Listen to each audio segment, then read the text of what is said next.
পরে আমি ওই এরে বললাম, মাস্টারে বললাম, মাস্টার সাহেব দেখো তো মনে হয় কেউ পড়ে গেছে, লঞ্চ ঘোরাও।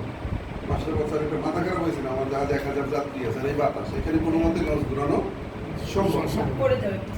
এখন আমার কাছে খারাপ লাগে, দেখলাম একটা লোকের মতো, আবার রাইখেও যাবো এই রাত্রে, রাত বাজে 10টা, অনেকক্ষণ। আবার মাস্টার আবার প্রেশার দিলাম। এখন মাস্টার বুঝতেছে যে আমার প্রেশারে স্যার আমার বাঁচতে মানে না করে পারবে না, তাহলে স্যার আপনি একটু অফ থাকেন, আমি দেখতেছি কীভাবে করা যাবে। তো অনেক কষ্টে লঞ্চ ঘুরানোর পরে আমরা লাইট বিলে কোথাও কিছু দেখি নাই। এখন আমি একটা মানে বোকার অংশে যাই, কেউ বলে স্যারের রোজা রয়েছে তো একটু কেউ বলে ঘুমায়, মানে এরকম আমার যা আমি যাক বাবা মাপ চাই, তার ভুল হইতে পারে, তাহলে এবার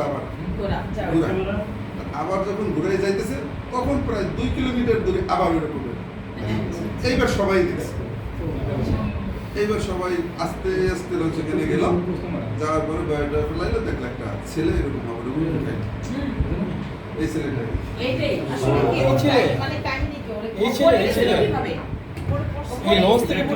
হচ্ছে কি, ওর বাড়ি থেকে বাবা মার সাথে ঝগড়া করে ঢাকায় আসছে। আসার পরে অন্য আর একটা লঞ্চে চাকরি নিছে 4টা আগে। ওই রাত্রেবেলা ওই লঞ্চের পিছনে যে পানি টানি উঠে দিয়ে গেছে, টুলুত করে পড়ে গেছে, কেউ দেখে না ওই লঞ্চে। ওই লঞ্চ গেছে আধা ঘন্টা আগে, ওই সাগরে ভাসতেছে। এরপরে আমাদের লঞ্চ তখন তো দেখা এই যে উঠেছে, এরপর থেকে যাবে না। হায়াতও ছিল তার আধা ঘন্টা। পড়াশোনা করলাম তো 6 না 7 করতো। এরপর পরে এসএসসি পাস করলো, এরপর সে কাজ বাজ করে ইন্টারমিডিয়েট পাস করতে পারে, ইউনিভার্সিটিতে ভর্তি হয়। ওই থেকেই আমার কাছে আর যাবেই না কি করে।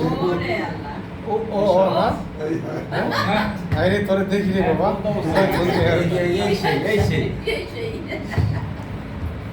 না তার কিন্তু ও শেষ আধা ঘন্টা ডিফারেন্সে সে হায়াত আল্লাহ তাকে রক্ষা করছে, বাঁচায় রাখছে পানিতে আধা ঘন্টা। শেষ করে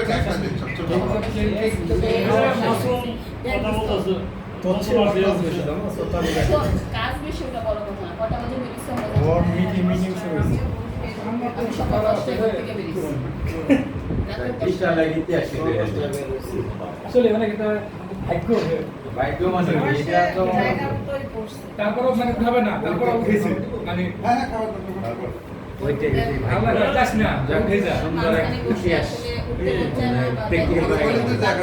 কোথাও যাবে।